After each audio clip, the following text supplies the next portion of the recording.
اور رحیم نے دو صفتیں بیان کی، توجہ ہو، ایک اس کی صفت ہے غالب اور ایک اس کی صفت ہے رحیم۔ علماء کہتے ہیں کہ اس کا ما قبل سے تعلق ہے، قرآن اس نے اتارا ہے جو غالب ہے، اس لیے کسی مائی کے لال میں جرأت نہیں ہے کہ اس کی زیر زبر بھی بدل سکے، اس لیے کہ اتارنے والا غالب ہے۔ تو جب تک قرآن بولتا رہے گا، محبوب یہ گواہی موجود رہے گی انک لمن المرسلین، سارا زمانہ انکار بھی کرتا رہے، قرآن کی بولی تیری گواہی پیش کرتی رہے گی۔ اور دوسری صفت لگائی رحیم، قرآن اس نے نازل کیا ہے جو رحیم ہے۔ علماء فرماتے ہیں اس کی مناسبت کیا ہے؟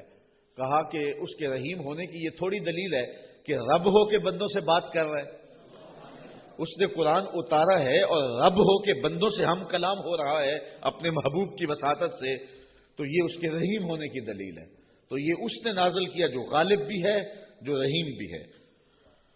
لِتُنذِرَ قَوْمًا مَّا أُنذِرَ آبَاؤُهُمْ فَهُمْ غَافِلُونَ، تاکہ تم اس قوم کو ڈر سناؤ جس کے باپ دادا نہ ڈرائے گئے تھے، تو وہ بے خبر ہیں، وہ غفلت میں ہیں۔ حضرت امام فخر الدین رازی فرماتے ہیں یا ما نافیہ ہے یا پھر یہ ما مصدریہ ہے۔ جن لوگوں نے اس کا ترجمہ کیا ہے عمومی طور پر مفسرین ادھر ہی گئے ہیں کہ یہ ما نافیہ ہے، تو مفہوم ہوا کہ محبوب آپ اس قوم کو ڈرائیں، مدتیں ہوئی ان کے آباء و اجداد کو بھی کسی نے ڈر نہیں سنایا تھا، تو وہ غفلت میں پڑ گئے ہیں۔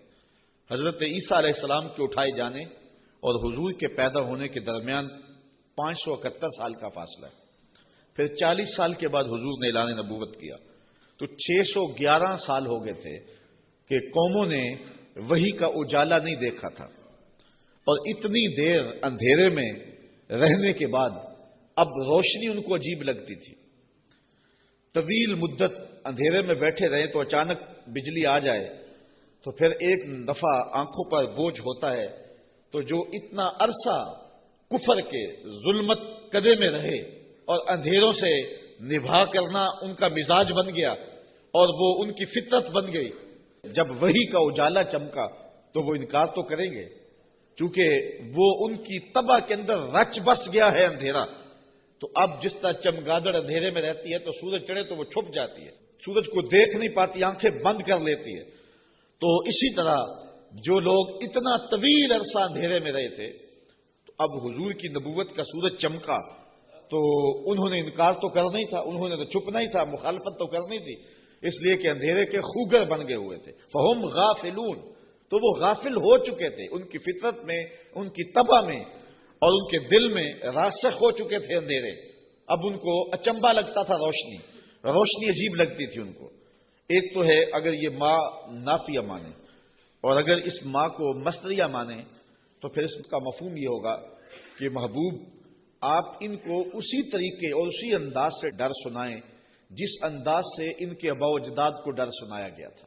آپ کوئی نیا طریقہ نہیں لے کے آئے، جو پیغمبروں کا طریقہ پہلے تھا، تنذیر کا، تبشیر کا، آپ اسی طریقے پہ آئے ہیں، اور جس طرح وہ لوگوں کو اور قوموں کو ڈر سناتے رہے ہیں، آپ بھی اسی طریقے پہ ان کو تنذیر کریں، ان کو ڈر سنائیں، ان کو تبشیر کریں، ان کو پیغام حق دیں۔ یعنی آپ کا وہی طریقہ ہوگا جو آپ سے قبل پیغمبروں کا طریقہ رہا ہے، اور جس طرح ان کے آباء و اجداد کو ڈرایا گیا، پیغمبروں نے ان کے بڑوں کو ڈرایا، ان کو بھی آپ اسی طریقے سے ڈرانے کے لیے آئے ہیں۔ اور دوسرا مفہوم جو ما نافیہ کے ساتھ ہے کہ آپ اس قوم کو ڈرانے آئے ہیں، ان کو ڈر سنانے آئے ہیں، ان کو تنذیر کرنے آئے ہیں۔ مدتیں ہو گئیں کہ ان کے آباء و اجداد کو بھی کسی نے ڈر نہیں سنایا تھا، اب غفلتوں کے خوگر ہو گئے ہیں، اب عادی ہو گئے ہیں اندھیروں میں رہنے کے، تو تیری بات ان کو عجیب لگے گی، تو مخالفت بھی کریں گے، تانے بھی دیں گے، پتھر بھی اٹھائیں گے، اور گڑھے بھی کھودیں گے، کانٹے بھی بچھائیں گے، طائف کا بازار بھی سجے گا، مکے کی گلیوں میں دکھ بھی آئیں گے، احد اور بدر کی جنگیں بھی ہوں گی۔ اس سخت حالات سے محبوب آپ کو گزرنا ہوگا، اس لیے کہ آپ کا پالا اس قوم سے پڑنے لگا ہے جن کے آباء و اجداد نے بھی مدتیں ہوئی روشنی نہیں دیکھی تھی، تو ان کے پاس جب آپ روشنی کا پیغام لے کے جائیں گے تو ان کو یہ بات عجیب لگے گی، اس لیے آپ ان کو تنذیر کرنے جا رہے ہیں۔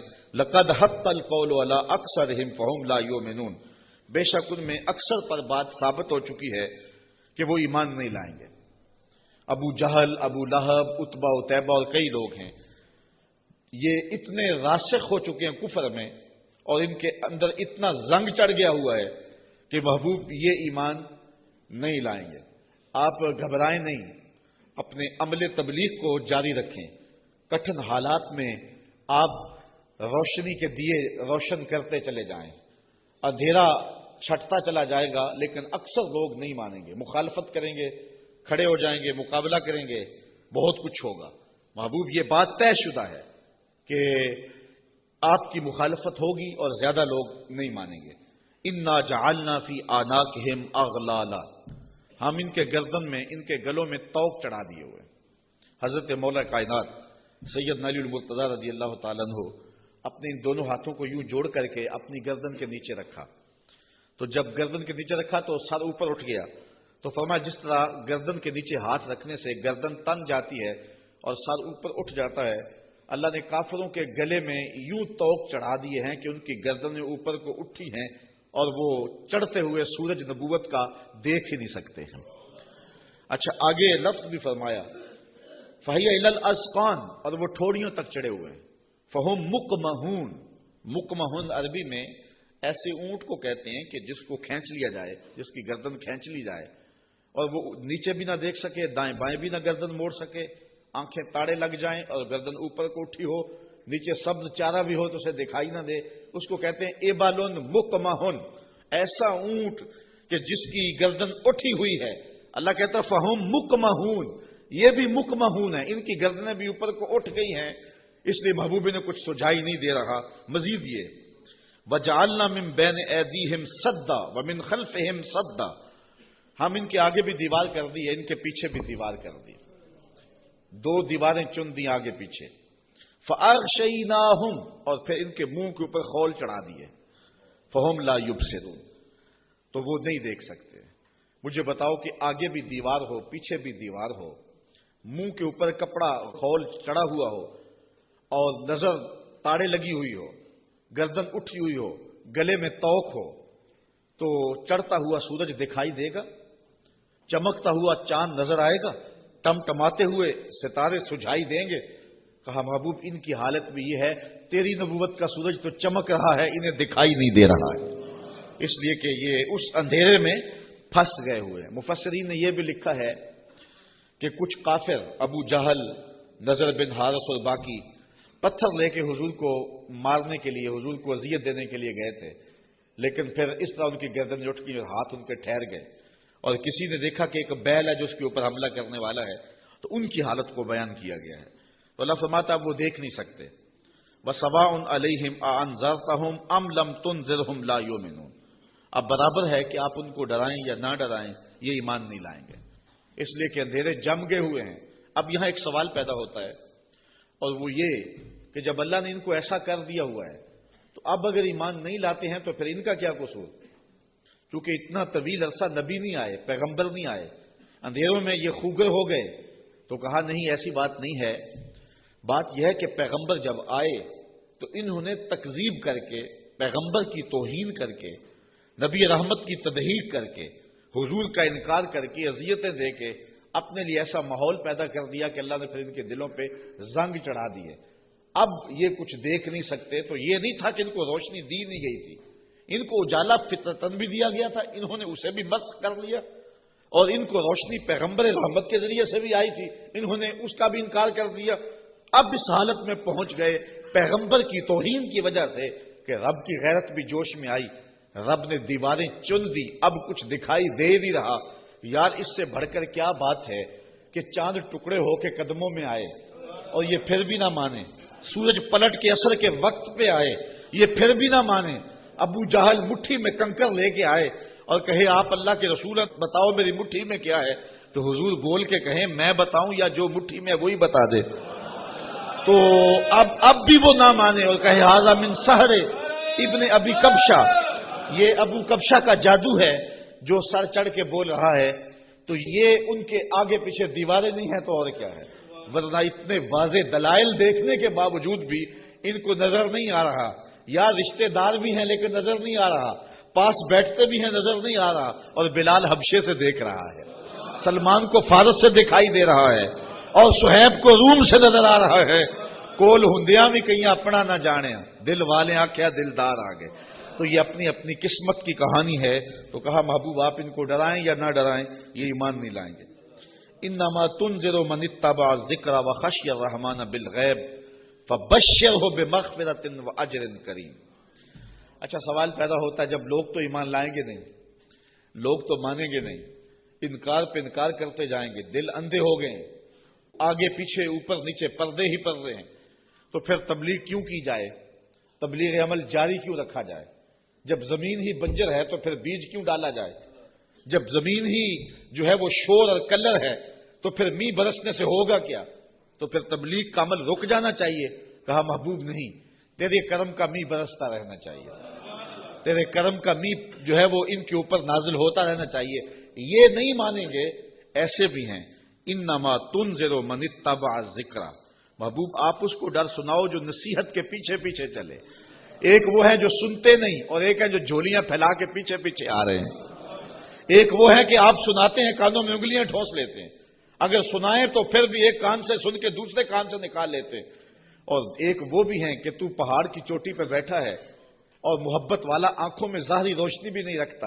عبداللہ ابن مکتوم حضور کی خوشبو سونگ سونگ کے پتھروں پہ اوپر چڑھتا ہوا پہاڑ پہ پہنچ جاتا ہے اور آپ کی چوکھٹ پہ جولی پھیلا کے کہتا ہے کہ یا رسول اللہ علمنی ما علمک اللہ، اللہ نے جو آپ کو دیا میری جھولی میں بھی ڈال دیجئے۔ ایک سن نہیں رہے اور ایک پیچھے پیچھے آ رہا ہے۔ محبوب ایک سن نہیں رہے اور ایک جھولی پھیلا کے کہتا ہے چمک تجھ سے پاتے ہیں سب پانے والے، میرا دل بھی چمکا دے چمکانے والے۔ تو کہا محبوب وہ بھی ہیں جو نصیحت کے پیچھے پیچھے چلتے ہیں۔ وخشی الرحمن بالغیب، اور رحمان کو بن دیکھے رحمان سے ڈرنے والے، یہ لوگ ہیں جو تیری نصیحت کو قبول کریں گے، تیری بات کو قبول کریں گے۔ اللہ نے مختلف طبائع بنائی ہیں، سویر سے لے کر شام تک۔ ہماری نوکری بھی قرآن کی ہی ہے، تو دیکھتے ہیں کہ کئی جگہوں پہ ایسا بھی ہوتا ہے کہ لوگ توجہ نہیں کر رہے ہوتے چونکہ انہیں قرآن کی لذت نصیب نہیں ہوتی، اور کچھ ایسے ہوتے ہیں کہ وہ آنکھ کا جھپکنا بھی بوجھ سمجھتے ہیں کہ کوئی ایک لفظ بھی ادھر نہ چلا جائے۔ تو یہ اپنا اپنا ذوق ہے صاحب، جو بلبل کا ذوق ہے وہ چڑیا کو نہیں دیا گیا، اور جو پروانے کا ذوق ہے وہ مکھی کو نہیں دیا گیا، اور جو چکور کو پیار دیا گیا ہے چاند کا وہ کسی اور کو نہیں دیا گیا۔ تو قرآن کے لیے بھی اللہ نے دل رکھے ہیں، جو قرآن سنتے ہیں ان کی روح تک اترتا چلا جاتا ہے۔ اقبال نے ایک جگہ پہ بڑی خوبصورت بات لکھی، کہا کچھ لوگ ایسے ہیں جو حافظ شیرازی کے شعر پہ اور عراقی کے شعر پہ تو جھومتے ہیں اور انہیں قوال کا نغمہ تو مست کر دیتا ہے، لیکن قرآن سے انہیں کچھ بھی نہیں ہوتا۔ کہا وہ قسمت کے مارے ہوئے لوگ ہیں۔ کہا یہ تو شاعروں کا کلام ہے جو مخلوق ہیں، اور جو قرآن ہے یہ رب کا کلام ہے، اور جو بادشاہوں کے کلام ہوتے ہیں وہ کلاموں کے بادشاہ ہوتے ہیں، اور یہ رب کا کلام ہے، یہ خالق کا کلام ہے۔ تو جو لذت، جو چاشنی، جو کیفیت قرآن میں ہے وہ نہ کسی شعر میں ہو سکتی ہے، نہ کسی سخن میں ہو سکتی ہے، نہ کسی نظم میں، نہ کسی نثر میں، لیکن کیفیت اپنی اپنی ہوتی ہے۔ کسی کو قوالی تو مزہ دے دیتی ہے، لیکن قرآن اسے لطف نہیں دیتا ہے، اس کو اپنے اندر کو دیکھنا چاہیے اور کتاب رحمت سے دل جوڑنا چاہیے۔ اس کا ایک ایک لفظ نور دے رہا ہے۔ کہا محبوب جو رحمان سے بن دیکھے ڈرتے ہیں وہی اس قرآن کے نور کو لینے والے ہیں۔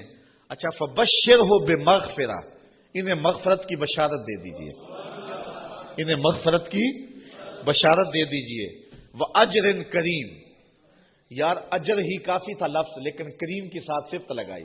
میرے پاس کوئی اس کا مفہوم نہیں ہے کہ اس کو اردو میں ڈھال سکوں، لیکن اتنا ہی سمجھیں کہ جس اجر کو میرے رب نے بھی کریم کہا وہ کیسا اجر ہوگا۔ اللہ فرماتا ہے ہم ان کو بخشیں گے بھی اور اجر کریم بھی دیں گے۔ اِنَّا نَحْنُ نُحْيِي الْمَوْتَى وَنَكْتُبُ مَا قَدَّمُوا وَآثَارَهُمْ وَكُلَّ شَيْءٍ أَحْصَيْنَاهُ فِي إِمَامٍ مُبِينٍ، بے شک ہم مردوں کو جلائیں گے، زندہ کریں گے، اور ہم لکھ رہے ہیں جو انہوں نے آگے بھیجا، جو پیچھے چھوڑا، اور ہر چیز ہم نے گن رکھی ہے ایک بتانے والی کتاب میں۔ آج کوئی مانے یا نہ مانے، انکار کرے یا اقرار کرے، تردید کرے یا تائید کرے، رخ پھیر لے یا جھولی پھیلا لے، محبوب آپ پریشان نہیں ہوں گے۔ ایک وقت آنے والا ہم قبروں سے مردوں کو اٹھائیں گے۔ آج کوئی مانے یا نہ مانے، ہم نے لکھی ہوئی ہے، ایک ایک بات لکھی ہوئی ہے، وہ روشن کتاب میں۔ قیامت کے دن نامہ اعمال کھلے گا، سب سامنے آ جائے گا۔ تو محبوب آپ اپنے عمل کو جاری رکھیں، جو آپ کر رہے ہیں ہم وہ بھی لکھ رہے ہیں، اور جو آگے سے ان کے رویے ہم وہ بھی لکھ رہے ہیں. قیامت کے دن ہر شے سامنے ہوگی اور رب کی عدالت میں سارے فیصلے ہوں گے. اچھا، ایک تو یہ مفہوم ہے جو عامت المفسرین نے بیان کیا اس آیت کا، لیکن ابن عاشور نے اس کا ایک اور مفہوم بیان کیا ہے، اور ذرا سنیے. وہ کہتا ہے کہ اس آیت کو انا نحن نحیی الموتى، اس کو ہم ما قبل سے اگر ملا کے پڑھیں تو مفہوم اس کا کچھ اور نکلتا ہے، اور وہ یہ کہ محبوب تیری بات کو کچھ لوگ سنتے نہیں ہیں اور تو ان کے پاس جا کے بات سناتا ہے اور وہ پرواہ نہیں کرتے.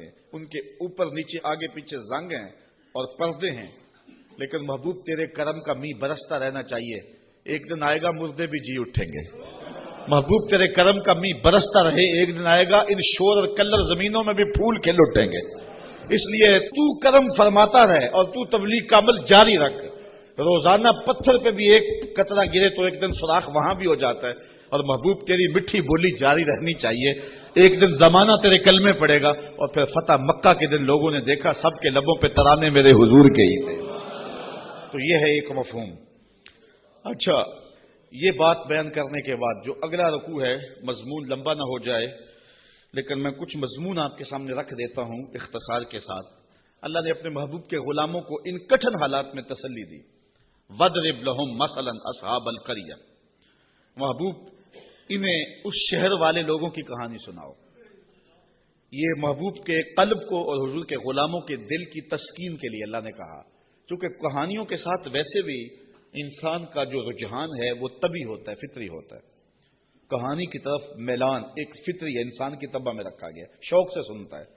کسی زمانے میں شام کو بچے دادی اماں کے بستر میں گھستے تھے کہ اس سے کہانیاں سننی ہیں، اور دادی اماں اپنی روایات، اپنا کلچر، اپنی تہذیب، اپنا تمدن اور اپنی خاندانی روایات اس کہانی کے اندر سمو کر کے ان بچوں کو اخلاقیات کا درس، اپنے مذہب کا درس اور اچھائیوں کا درس اور تقوی کا درس اس ایک کہانی میں رکھ کے ان کو دیا کرتی تھی. اور وہی ہمارا کلچر تھا، وہی ہماری تہذیب تھی، اور وہ اپنی روایات کو نئی نسل میں منتقل کر کے جاتی. جب سے ہم نے دادی اماں کا بستر چھوڑ دیا ہے اور ٹیلی ویژن کی سکرین سے تہذیب لینا شروع کر دی ہے، اس لیے ہم نے روایات ادھر سے لینی ہے، اور وہی حقیقتوں کے اجالے اور وہی روشنیاں تھی.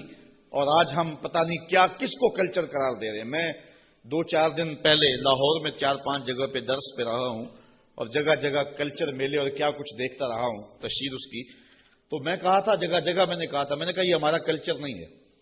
جو ماہرین ہیں اور جو فنون والے ہیں وہ کہتے ہیں کہ جو کلچر ہوتا ہے کسی بھی قوم کا، اس پر جغرافیے کی اور مذہب کی چھاپ ضرور ہوتی ہے. یہ کبھی نہیں ہو سکتا کہ کسی قوم کا کلچر، اس کی تہذیب اس کے جغرافیے سے اور اس کے معتقدات سے، اس کے عقائد سے ہٹ کر ہو.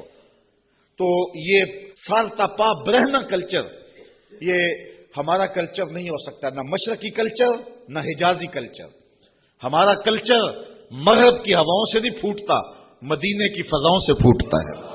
اپنی ملت کا قیاس اقوام مغرب سے نہ کر، خاص ہے ترکیب میں تجھے قوم رسول ہاشمی. آج جو کلچر ہمیں دیا جا رہا ہے وہ قطعاً ہماری روایات نہیں ہے، ہمارا کلچر نہیں ہے، ہمارا تمدن نہیں ہے، ہماری تہذیب نہیں ہے. تو بہرحال دادی اماں سے وہ کہانیاں سننا، یہ شوق اور رجحان یہ فطری ہے. تو اللہ تعالیٰ نے قرآن مجید میں کئی کہانیاں ہماری ہدایت کے لیے بیان کی ہیں، اور یہ کہانی بھی وَاضْرِبْ لَهُمْ مَثَلًا أَصْحَابَ الْقَرْيَةِ. محبوبی نے اس بستی کے لوگوں کی کہانی سنائی.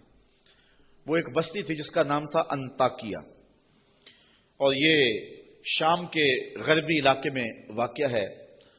وہاں اللہ نے 2 رسول بھیجے ان لوگوں کی ہدایت کے لیے. خوشحال بستی تھی، اللہ نے 2 رسول بھیجے، انہوں نے دونوں کا انکار کر دیا. اللہ نے ان کی تائید کے لیے تیسرا رسول بھیجا، انہوں نے اس کا بھی انکار کر دیا. حتیٰ کہ ان نبیوں کی تکذیب کی، انہیں گالیاں دی اور پتھر لے کر ان نبیوں کو شہید کرنے پر آمادہ ہو گئے. جب نبیوں کو قتل کرنے لگے تو شہر کے ایک کنارے پر ایک شخص رہتا تھا. اسے جب پتہ چلا کہ یہ نبیوں کو قتل کر رہے ہیں میری قوم کے لوگ، تو تھا تو وہ مسکین آدمی، لیکن اس کے دل میں جذبہ جاگا. وہ وہاں سے دوڑتا ہوا آیا اور اپنی قوم کو کہنے لگا تم قتل کرنے لگے ہو، میں کہتا ہوں ان کے قدم چومو. تو وہ جتنے پتھر تھے ان نبیوں پر برسنے کے لیے آمادہ تھے وہ اس شخص پہ برس گئے. اور پھر وہ شہید ہو گیا، پھر اس کی لاش سے آواز کیا آئی؟ یہ قرآن کی بولی ہے۔ ذرا توجہ کر لیں، میں اس کی تفصیلات میں تو نہیں جاؤں گا، لیکن اختصار کے ساتھ مضمون آپ نے سن لیا۔ اب قرآن کا لہجہ دیکھیے، وَاضْرِبْ لَهُمْ مَثَلًا أَصْحَابَ الْقَرْيَةِ، محبوب نے اس بستی کے لوگوں کی کہانی سنائیے، اذ جاءها المرسلون، جن کے پاس رسول آئے، اذ ارسلنا الیہم اثنین، ہم نے ان کی طرف دو رسول بھیجے، فکذبوہما، اس قوم نے ان دونوں کی تکذیب کر دی، فعززنا بثالث، ہم نے تیسرا بھیجا، فقالوا انا الیکم مرسلون، ان رسولوں نے کہا کہ ہم تمہاری جانب رسول بن کے آئے ہیں۔ قالوا، قوم نے کہا، ما انتم الا بشر مثلنا، تم تو ہمارے جیسے بشر ہو۔ یہ بدبخت اور بد نصیب قوموں کا مزاج رہا ہے کہ پیغمبروں سے روشنی اور نور لینے کی بجائے ان کو بشر کہہ کے ان کی رحمتوں سے اور ان کے دامن سے پھوٹتی ہواؤں سے اور ان کے سینے سے نکلتی شعاؤں سے اور ان کے من سے وابستہ روشنیوں سے اپنے آپ کو محروم کر لیتے ہیں، اور ان کا چلنا پھرنا اور ان کا اٹھنا بیٹھنا، ان کا شادی اور نکاح کرنا اور ان کا بال بچوں میں رہنا اور ان کا بازار میں آنا جانا، اس کو وہ کہتے ہیں کہ یہ اگر نبی ہوتے تو یہ کیوں ہوتا۔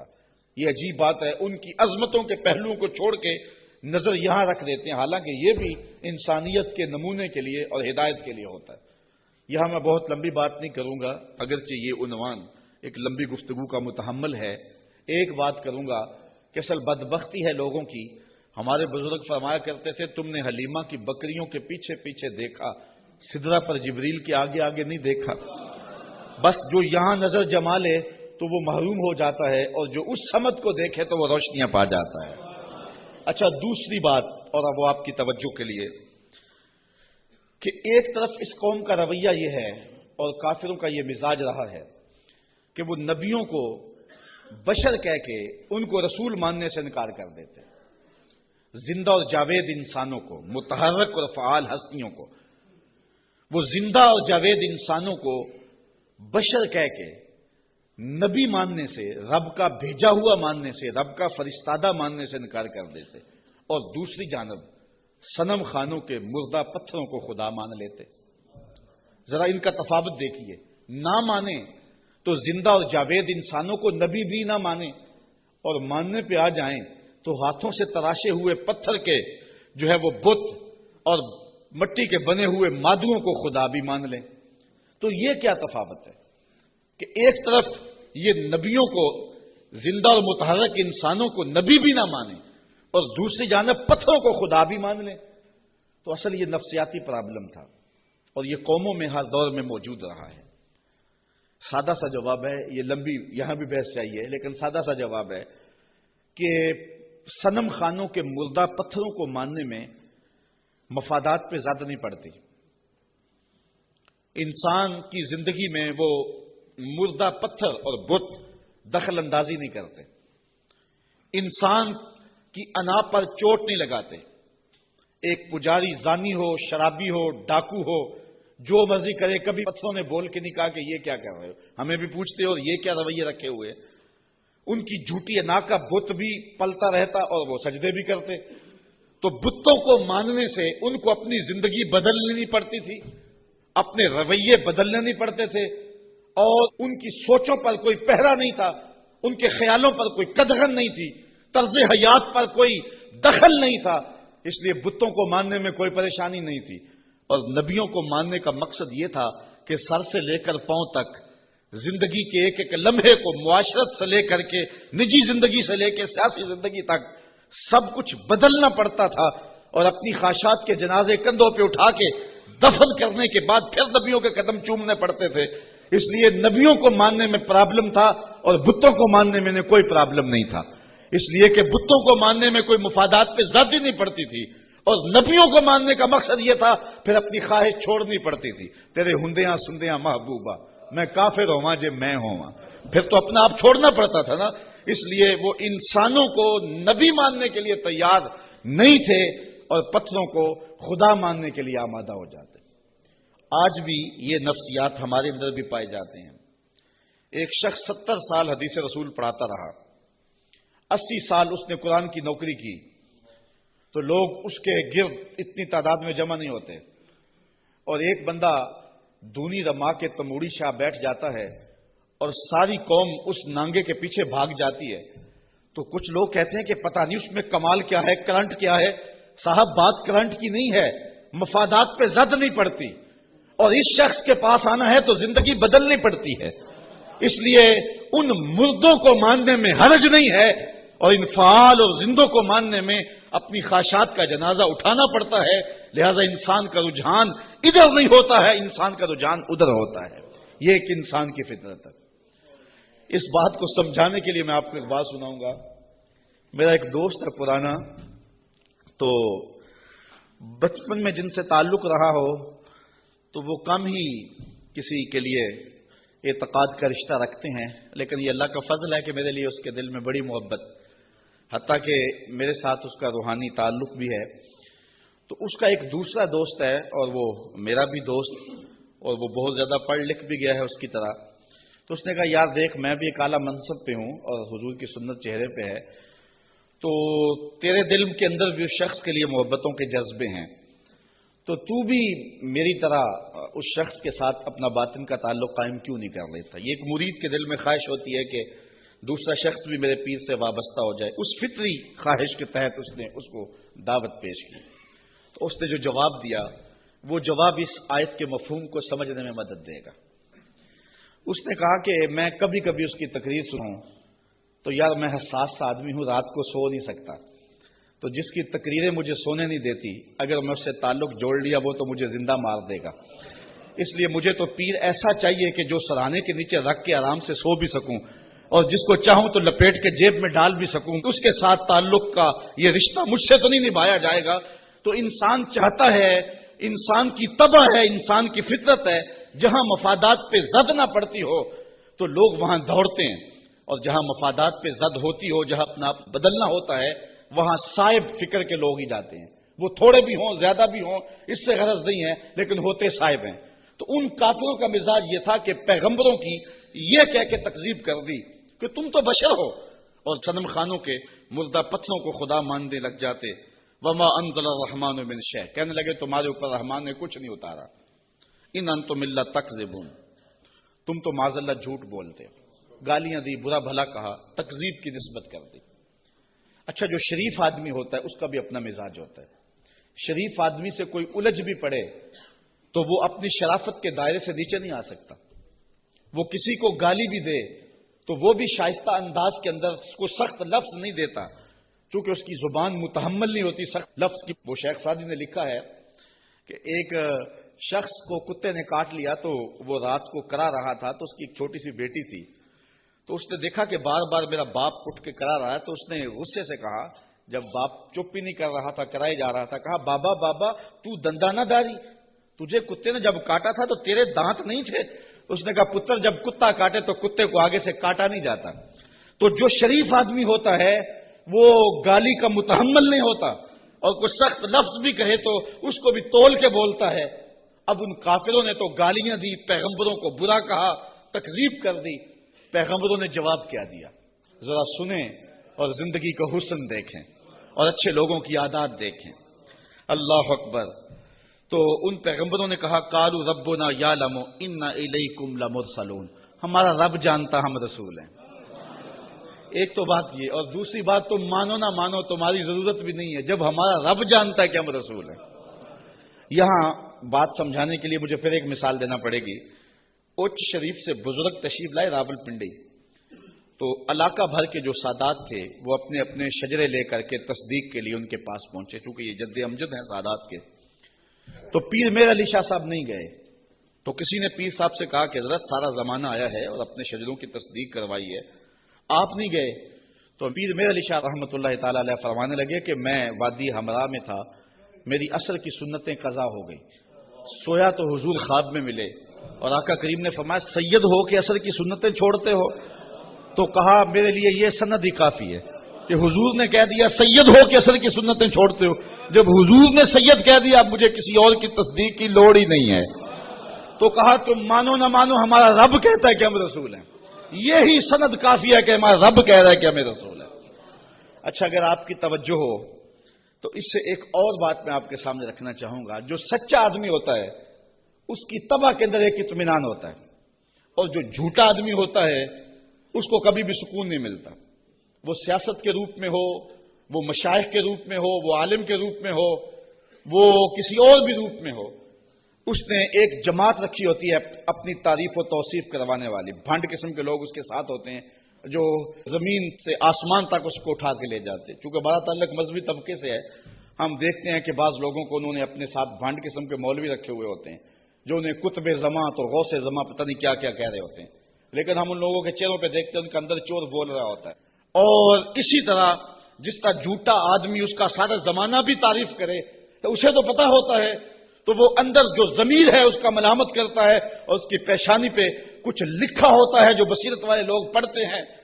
اسی طرح جو سچا آدمی ہوتا ہے سارا زمانہ مخالفت بھی کرے اور زمانہ گالیاں بھی دے، سچ اس کی پیشانی پہ بول رہا ہوتا ہے، اسے کوئی ضرورت نہیں ہوتی کہ کوئی مجھے کہے کہ تو اچھا ہے، سارا زمانہ مخالف بھی ہو جائے اسے یہ پرواہ نہیں ہوتی۔ انہوں نے کہا تم مانو یا نہ مانو، ربنا یعلم، ہمارا رب جانتا ہے کہ ہم اس کے رسول ہیں، تمہارے سے ڈگری لینے کی ہمیں ضرورت بھی نہیں ہے، ہمارا رب جانتا ہے کہ ہم رسول ہیں۔ وما علینا الا البلاغ المبین، انہوں نے کہا ہمارا اتنا کام تھا وہ ہم نے کر دیا، ہمارا کام تھا تبلیغ کرنا، اور وہ کھلی تبلیغ ہم نے کر دی۔ یہ آپ ہر خطیب سے سنتے، جب تقریر ختم ہوتی ہے تو آخر میں کہا جاتا ہے وما علینا الا البلاغ المبین۔ تو یہاں میں ایک جملہ کہنا چاہوں گا، اگر کوئی شخص قرآن و حدیث بیان کرنے کے بعد کہے وما علینا الا البلاغ المبین، پھر تو بات جچتی ہے، اور اگر کوئی 1 گھنٹہ لطیفے سنانے کے بعد اور جغت بازی کرنے کے بعد، لوگوں کی پگڑیاں اچھالنے کے بعد پھر کہے وما علینا الا البلاغ المبین، تو بھلا بات جچے گی؟ بات تو تبھی جچے گی جب ان پیغمبروں کے مشن کو ادا کرے اور پھر کہے وما علینا الا البلاغ المبین۔ انہوں نے کہا ہمارا کام اتنا تھا کہ ہم نے تمہارے تک تبلیغ کر دی، اب تمہاری مرضی مانو یا نہ مانو۔ قالوا انا تطیرنا بکم لئن لم تنتهوا لنرجمنکم وليمسنکم منا عذاب علیم۔ کہنے لگے معاذ اللہ ہم تمہیں منحوس سمجھتے ہیں، نحوست کی نسبت ان نبیوں کی طرف کر دی۔ اور مفسرین نے لکھا ہے کہ بارش بھی زیادہ ہو جاتی تو کہتے ہیں ان کی وجہ سے، کبھی دھوپ کڑاکے کی لگ جاتی تو کہتے ہیں ان کی وجہ سے، کبھی کوئی چلتے چلتے کوئی گر جاتا تو کہتے ہیں ان کی وجہ سے، یعنی جو بھی انہیں کوئی تکلیف پہنچتی تو وہ الزام دیتے پیغمبروں پہ کہ یہ آئے ہیں 3 لوگ ہماری بستی میں، اس وجہ سے ہمیں یہ تکلیفیں آ رہی ہیں۔ انہوں نے کہا لئن لم تنتہوا، اگر تم نہ رکے باز نہ آئے۔ اس قوم نے ان 3 پیغمبروں کو الٹیمیٹم دیا، اگر تم نہ رکے تبلیغ کا عمل نہ چھوڑا لنرجمنکم، ہم تمہارے اوپر پتھر برسائیں گے، ولیمسنکم منا عذاب علیم، اور بے شک ہمارے ہاتھوں تم بہت دکھ میں مبتلا ہو جاؤ گے، تمہیں بڑی سزا دیں گے، تکلیف دیں گے۔ انہوں نے جواب میں کیا کہا؟ قالوا طائرکم معکم، کہا تمہاری نحوست تمہارے ساتھ، تمہاری نحوست تمہارے ساتھ ہی ہے۔ اَإِن ذُكِّرْتُمْ، تم یہ سب کچھ اس لیے کر رہے ہو کہ ہم تمہیں نصیحت کر رہے ہیں، ہم تمہیں ڈرا رہے ہیں، تمہیں ہم تذکیر کر رہے ہیں، اور جس کے اندر چور ہو تذکیر اس کو دکھن دیتی ہے اور اس کو تکلیف ہوتی ہے۔ بل انتم قوم مسرفون، تم حد سے تجاوز کرنے والے لوگ ہو۔ اچھا جب انہوں نے یہ کہا تو قوم نے پتھر پکڑ لیے، کسی نے چھری پکڑی ہے، کسی نے تلوار پکڑی ہے، کسی نے ٹوکا پکڑا ہے، کسی نے کلہاڑا پکڑا ہے، کسی نے پتھر پکڑے ہیں، کسی نے ڈنڈا پکڑا ہے، جو کسی کے ہاتھ میں آیا میدان میں لے آئے 3 پیغمبروں کو اور ان کو قتل کرنے کے لیے قوم امڑ آئی۔ اب جب ان پیغمبروں کو شہید کرنے کے لیے لوگ آمادہ ہوئے تو پھر شہر کے کنارے وہ شخص آیا، میں بالکل چھوٹا تھا، 12 یا 13 سال کی عمر ہوگی، میرے والد گرامی رحمت اللہ تعالی علیہ فجر کی نماز میں سورہ یاسین پڑھا کرتے تھے، اور جب اس آیت پہ آتے تو حالت ان کی بھی ہوتی کہ بلک بلک کے رو پڑیں گے، اور مجھے بھی نہیں پتا کہ دل میں کیا اترتا تھا، اس وقت تو پتا نہیں تھا، چھوٹے تھے، لیکن بعد میں جب مفہوم سمجھ میں آیا تو پھر پتا چلا کہ اس آیت میں کیا ہے۔ اس کا ترجمہ تو میں آپ کے سامنے رکھوں گا ہی، لیکن آپ لفظوں پہ بھی غور کرنا، لفظوں کی کشش کیا ہے۔ وہ حبیب نجار نامی شخص تھا جو شہر کے کنارے ایک جو ہے وہ غار میں رہتا تھا، اور جب یہ انطاکیہ میں پیغمبر داخل ہوئے تو سب سے پہلے ملاقات اس سے ہی ہوئی۔ اس کو 70 سال ہو گئے تھے، ایک بیماری میں مبتلا تھا اور روزانہ بتوں کے آگے ہاتھ جوڑ کے معافی مانگتا تھا، اور اپنی شفا کا عرض کرتا تھا۔ تو پیغمبروں نے جب توحید کی دعوت دی، بتوں کو چھوڑنے کا کہا، تو اس نے کہا کہ تمہارا رب کیا کر سکتا ہے؟ کہا کہ جن بتوں سے 70 سال ہو گئے تو معافی مانگتا ہے اور شفا مانگتا ہے، انہوں نے نہیں دی، ہمارا رب تجھے ایک لمحے میں شفا دینے پہ قادر ہے۔ اس نے کہا کیسے؟ ان پیغمبروں نے ہاتھ اٹھائے۔ اچھا یار، پیغمبر تو ایک ہی ہاتھ اٹھا لے اور پھر 3 پیغمبروں نے ہاتھ اٹھائے ہوں گے تو پھر کیفیت تو کچھ اور ہی ہوئی ہوگی۔ اچھا، اس کی بیماری ختم ہو گئی، فوراً ٹھیک ہوا، اپنے گھر میں رہ کے ذکر فکر میں لگا رہتا تھا۔ یہ پیغمبر تبلیغ کرتے رہے۔ جب قوم نے ان پیغمبروں کو شہید کرنے کا ارادہ کر لیا، وہ دور شہر کے کنارے پہ رہتا تھا اور اس کا گھر کوئی اونچائی پہ تھا اور کسی غار میں رہتا تھا۔ اس نے دیکھا کہ میدان میں لوگ جمع ہیں اور نبیوں کو شہید کرنے پہ آمادہ ہیں۔ پھر وہ وہاں سے آیا۔ اب قرآن کے لفظ یہاں دیکھیے، یہی حبیب نجار صاحب یاسین ہے۔ ذرا غور تو کرو، قرآن کی نوکری کرنے والوں، دعوت دین دینے والوں، اپنے آپ کو بہت بڑا سمجھو اس اعتبار سے کہ تمہیں یہ سعادت مندی نصیب ہوئی ہے۔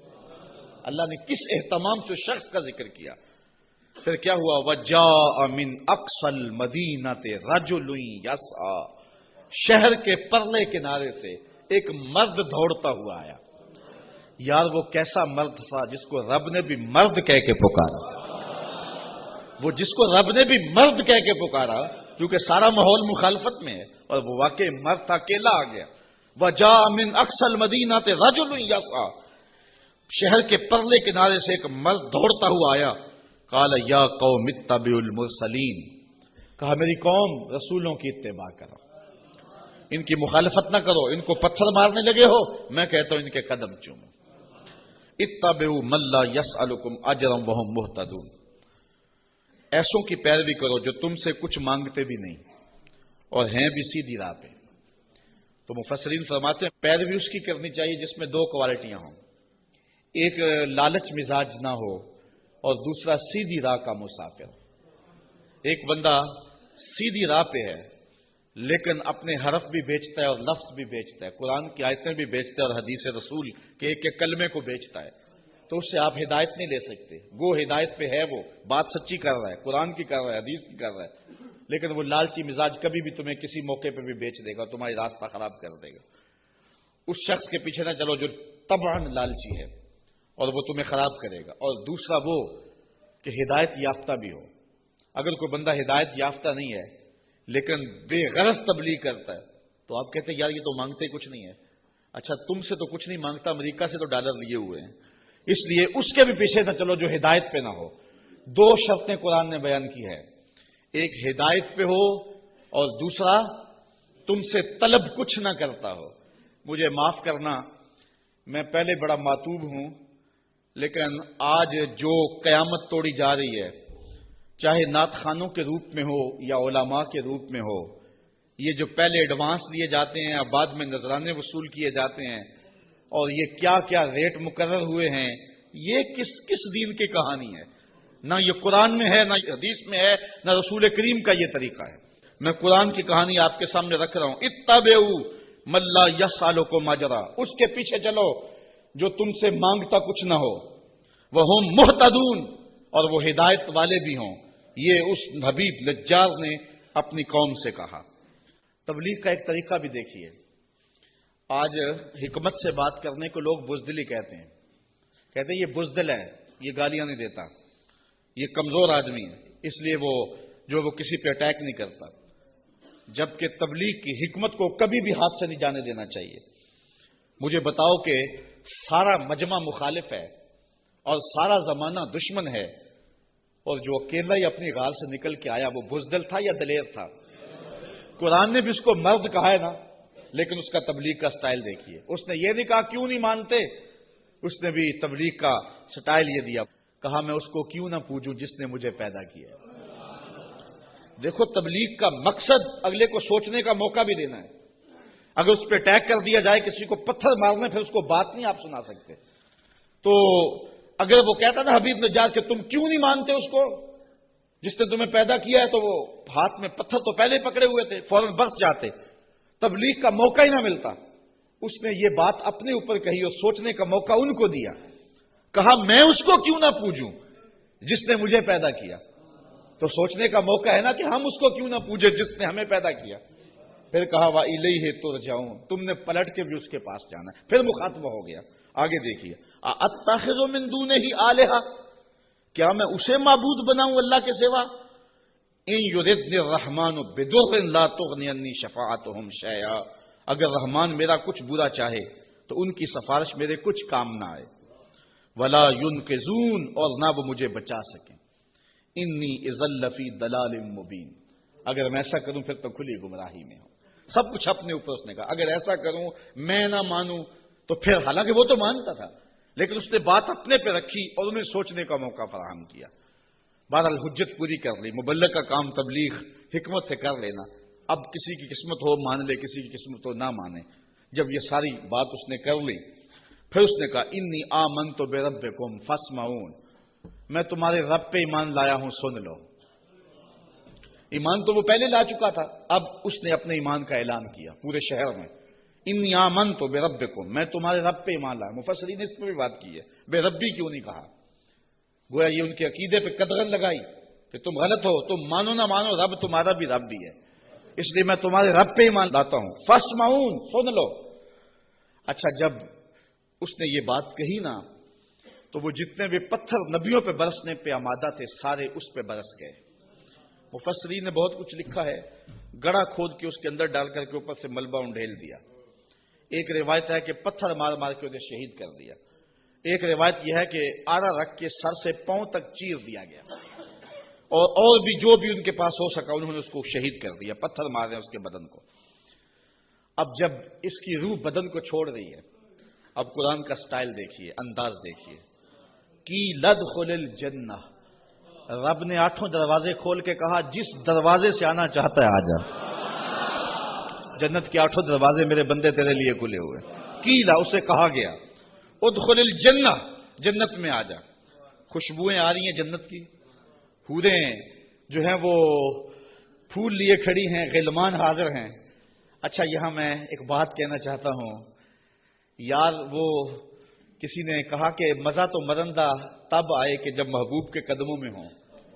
کیسی شہادت تھی جس شہادت کے گواہ 3 نبی تھے.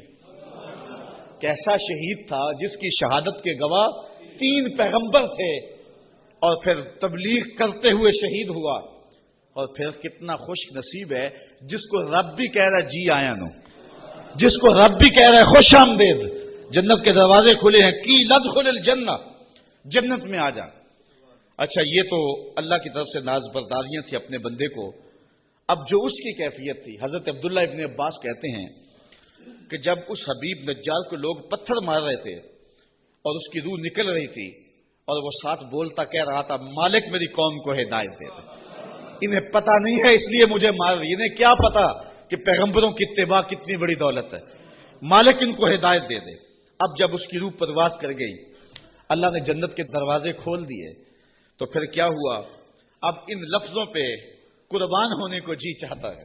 ویسے تو قرآن کا ایک ایک لفظ پہ نثار ہو جائیں، لیکن مبلغین کو، اگر یہاں مبلغین موجود ہیں تو میں مبلغین کو کہتا ہوں کہ جو اپنے سامعین ہیں، جو آپ کی بات سنتے ہیں، ان کی قدر سیکھیں اور ان کی تذلیل نہ کیا کریں. آج سامعین کو کوسنے دیتے ہیں اگر وہ بلند آواز سے سبحان اللہ بھی نہ کہیں. یار یہ تو حضور کے غلام ہیں، اگر کافر بھی ہوں تو جو مبلغ ہوتا ہے وہ باپ سے زیادہ پیار کرنے والا ہوتا ہے، اس کے دل میں جذبے ہوتے ہیں. مجھے کسی نے کہا کہ آپ 8 یا 10 یا 6 سال ہو گئے مختلف جگہوں پہ درس قرآن دیتے ہوئے، تو یار کوئی 3 سال 4 سال مسلسل نعت خواں آئے کسی مجلس میں اور وہ پیسے بھی بے شمار لیتا ہے تو لوگ اس کی تاج پوشی کرتے ہیں کہ اس کی بڑی خدمات ہیں. آپ کی کسی شہر میں تاج پوشی کی گئی ہے. میں نے کہا یار اس سے بڑا اعزاز کیا ہے کہ اتنے لوگ کتاب رحمت کو سننے کے لیے آتے ہیں اور ان کے آنکھوں میں جو پیار لکھا ہوا ہوتا ہے اور ان کی پیشانیوں پہ جو محبت لکھی ہوئی ہوتی ہے، ساری زندگی کی تھکن جو ہے وہ ایک مسکراہٹ سے دور ہو جاتی ہے. تو یہ تو دنیا کی چیزیں ہیں، ان کی تو حیثیت ہی نہیں ہے، ان چیزوں کی تو اوقات ہی باقی نہیں رہتی. اگر بعد میں ان کے خلاف باتیں کرتے رہے اور ویسے ان کے سر پہ تاج پہناتے رہے تو یہ تو کوئی بات نہ ہوئی. پیار وہ ہوتا ہے جو دل دیتا ہے. میں نے کہا کہ وہ میں ان سے نوٹ تو نہیں مانتا. ایک بندہ کہنے لگا کتنے پیسے لیتے ہو؟ میں نے کہا بندہ پورے کا پورا ہی لے لیتا ہوں. جب کسی کے پاس جاتا ہوں پھر وہ میرا ہی ہو جاتا ہے, بھاگتا رہتا ہے پیچھے پیچھے. وہ کہتے ہیں جی رضا صاحب لیتا کچھ نہیں. میں کہتا ہوں میں چھوڑتا کچھ نہیں ہوں, وہ سارے کا سارا ہی میرا ہو جاتا ہے, وہ سب کچھ قربان کرنے کے لیے تیار ہو جاتا ہے. تو یہ کتنا بڑا اعزاز ہے. تو جو مبلغ ہوتا ہے, مبلغ وہ پیار کرتا ہے بیٹوں سے زیادہ اپنے جو ہے وہ محبت کرنے والوں سے, اور جن کو تبلیغ کر رہا ہے. اب یہ تو حضور کے غلام ہیں جن کی ہم لوگ تذلیل کرتے ہیں. کسی کو کہتے ہیں یہ چاول کھانے آگے ہوئے ہیں, کسی کو کہتے ہیں یوں جی سبحان اللہ نہیں کہہ رہے. کیا کیا بولیاں بولی جاتی ہیں. یہی وجہ ہے کہ لوگ دین سے دور ہوتے چلے جا رہے ہیں. مبلغین کو اپنے منصب کا ہی نہیں پتا, اور سینوں کے اندر وہ درک ہی نہیں ہے جو ایک مبلغ کے سینے میں ہونا چاہیے. یہ کافر ہیں کافر, اور پتھر مار رہے ہیں, اور حبیب نجار کو شہید کر دیا ہے. جب روح اڑی نا بدن سے, اور وہ اس بدن کو بھی نوچ رہے تھے, بوٹیاں کھینچ رہے تھے, اور حبیب نجار کی روح جو ہے وہ پرواز کر کے اوپر آ جاتی ہے. اور اس کی آواز کیا ہے بولی ذرا دیکھیے, قرآن بتاتا ہے. قالا, حبیب نجار نے کہا, حبیب نجار نے جس کی بوٹیاں نوچ رہے ہیں. اللہ اکبر. یہاں تو پیسے نہ دیے جائیں تو ناراض ہو جائیں, ساؤنڈ سپیکر اچھا نہ ہو تو وہ تذلیل کریں ساؤنڈ والے کی, الیاذ باللہ. یہاں تو یہ ہے کہ اچھا کھانا نہ دے تو جو ہے وہ تقریر میں تبصرہ کر دیں, لیکن وہاں ماجرا کیا بوٹیاں نوچ رہے ہیں. اور میں اپنی بات نہیں کہہ رہا, قرآن بتا رہا ہے. جب وہ بوٹیاں نوچ رہے ہیں, وہ حبیب نجار کیا کہہ رہے ہیں؟ قالا یا لیتا قومی یعلمون, کاش میری قوم مجھے دیکھتی, میری بوٹیاں نوچنے والے مجھے دیکھتے. بما غفر علی ربی, میرے رب نے مجھے بخش دیا ہے, میرے رب نے مجھے بخش دیا ہے. اچھا بخشا کیوں ہے؟ مفسرین نے یہاں 3 قول بیان کیے ہیں. حبیب نجار کہتا ہے میری قوم کو پتہ چل جائے کہ میرے رب نے کیوں بخشا ہے. ایک تو وجہ یہ ہے کہ میں نے ان پیغمبروں کے قدم چومے, مجھے تو قتل کر لیا ہے, اگر انہیں پتہ چل جائے کہ مجھے رب نے کیوں بخشا ہے تو چلو مجھے تو قتل کر لیا, ان پیغمبروں کے قدم چوم لے, اب بھی بچ جائے. دوسری بات, بما غفر علی, اللہ نے مجھے کس وجہ سے بخشا ہے؟ اچھا توحید پر ایمان لانے کی وجہ سے, اور بتوں کو چھوڑنے کی وجہ سے, اور یہ بھی چھوڑ دیں اور ان پیغمبروں کو مان لیں. اور تیسری بات, یہ میرے بدن کو نوچ رہے ہیں اور کہتے ہیں دیکھو مار دیا, آیا تھا توحید کا پرستار, دیکھو ہم نے پرخچے اڑا دیے, یہ مجھے ذلیل کر رہے ہیں, لیکن یہی ذلت میری عزت کا سبب بن گئی, یہی شہادت میرے سر پہ عزتوں کا تاج رکھ گئی. وہ کہتا ہے کہ کاش انہیں پتہ چل جائے کہ میرے رب نے میری عزت افزائی کیا کی ہے. وَجَعَلَنِي مِنَ الْمُكْرَمِينَ, اور مجھے عزت والوں میں کیا ہے, مجھے وقار کی مسند بچھا کے دی ہے, اور مجھے عزت کے تخت پہ بٹھایا ہے. وہ یہ آرزو کر رہا ہے کاش کہ میری قوم کو پتہ چل جاتا. پھر قوم نے حبیب نجار سمیت ان 3 نبیوں کو بھی شہید کر دیا. پھر اللہ کا کیا عذاب ان کے اوپر نازل ہوا, اور کس طرح وہ اللہ کی پکڑ میں آئے, اور پیغمبروں کو شہید کرنے اور حق کی آواز کو مسترد کرنے کی سزا کیا ہوتی ہے. اس عنوان کے ساتھ انشاءاللہ جو اگلی آیات ہیں, اگلے ماہ جب آپ حاضر ہوں گے تو سورہ یاسین کا مضمون چلتا رہے گا. 5 رکوع ہیں, تقریباً 1 مکمل اور 1 نصف کے قریب رکوع مکمل ہو گیا. خیال یہ ہے کہ ہم 4 یا 3 دروس میں سورہ یاسین مکمل کر لیں گے, اور میری آرزو یہ ہوگی کہ سورہ یاسین میں کوئی بھی مس نہ ہو, چونکہ یہ میرے حضور کی آرزو تھی کہ میری امت کے ہر شخص کے دل میں سورہ یاسین ہو. اللہ مجھے آپ کو اپنی رحمتوں اور کرم نوازیوں سے مالا مال کرے. آفاق کے ہر گوشے میں قرآن سنا کر دم لینا, اب رکنا نہیں, اب تھمنا نہیں. فردوس میں جا کر دم لینا, آفاق کے ہر گوشے میں قرآن سنا کر دم لینا, اب رکنا نہیں, اب تھمنا نہیں. بسم اللہ الرحمن الرحیم. ہم جوہد و عزیمت کے راہی، ہم جوہد و عزیمت کے راہی، منزل پہ جا کر دم لیں گے، میدان عمل میں نکلے ہیں، میدان عمل میں نکلے ہیں، باطل کو مٹا کر دم لیں گے، ہم جوہد و عزیمت کے راہی، منزل پہ جا کر دم لیں گے، آفاق کے ہر ہر گوشے میں، آفاق کے ہر ہر گوشے میں قرآن سنا کر دم لیں گے، اب رکنا نہیں، اب تمنا نہیں، اب رکنا نہیں، اب تمنا نہیں، فردوس میں جا کر دم لیں گے، ہم جوہد و عزیمت کے راہی، منزل پہ جا کر دم لیں گے، میدان عمل میں نکلے ہیں، باطل کو مٹا کر دم لیں گے۔ اس دارالعلوم کی ایک ایک اینٹ میں پیار بھرا ہوا ہے، درد بھرا ہوا ہے، تو اس کے لیے دعا گو رہیں، اپنے تعاون سے بھی نوازتے رہیں۔ اللہ کی توفیق سے یہ ایک مرحلہ تقریباً تکمیل کے قریب ہے۔ ہم نے چاہا یہ تھا کہ 3.5 لاکھ روپے کا ایک ستون بما اوپر والا چھت اور فرشی لینٹر جو پڑا ہے، یہ 3.5 لاکھ روپے کا ایک بنتا ہے، تو اگر ہمیں 99 لوگ مل جائیں تو یہ سارا مکمل ہو جائے، لیکن 47 لوگ ہمیں مل سکے، کیونکہ 3.5 لاکھ روپے ہم نعت خاں کو دے لیتے ہیں، مدرسے کو دینا ہمارے لیے مشکل ہے، ہمارا مزاج ایسا بنا ہوا ہے۔ تو پورے ملک کے اندر اتنے لوگ ملے، اللہ ان کے رزق میں بے پناہ برکتیں عطا فرمائے۔ باقی جن لوگوں نے انفرادی طور پہ کوشش کی، 2، 5، 7، 8، 10، 20 ہزار جتنی توفیق کوئی شامل ہوئے، تو یہ اتنا کام مکمل ہوا، اور یہ تھوڑا سا حصہ ہم نے یہ کچھ قرض لے کر کے ڈالا ہے، اور آگے والا حصہ بھی ہم نے جو ہے وہ تعمیر کرنا ہے۔ جب اوپر والی چھت کا مرحلہ پہنچے گا تو ایک ستون بما چھت کے صرف 2 لاکھ روپے تک جو ہے وہ ممکن ہوگا۔ احباب اگر اس حوالے سے جو ہے وہ تعاون فرمائیں۔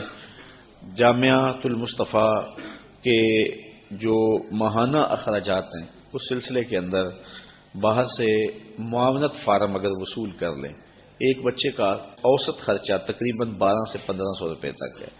اگر ایک بچے کا خرچہ اپنے ذمے لے لیں، ہمارا نمائندہ ہر مہینے وصول کر لے گا، تو یہ ایک تعاون کی صورت ہوگی۔ بہرحال جس طرح جس سے بن پڑے، اپنے مرحومین کے صالح ثواب کے لیے، اس کی تعمیر کے لیے آپ نے کوشاں رہنا ہے۔ جس نے ایک پائی بھی اس جامعہ کے لیے خرچ کی، اے اللہ اس کو جزائے جزیل دے۔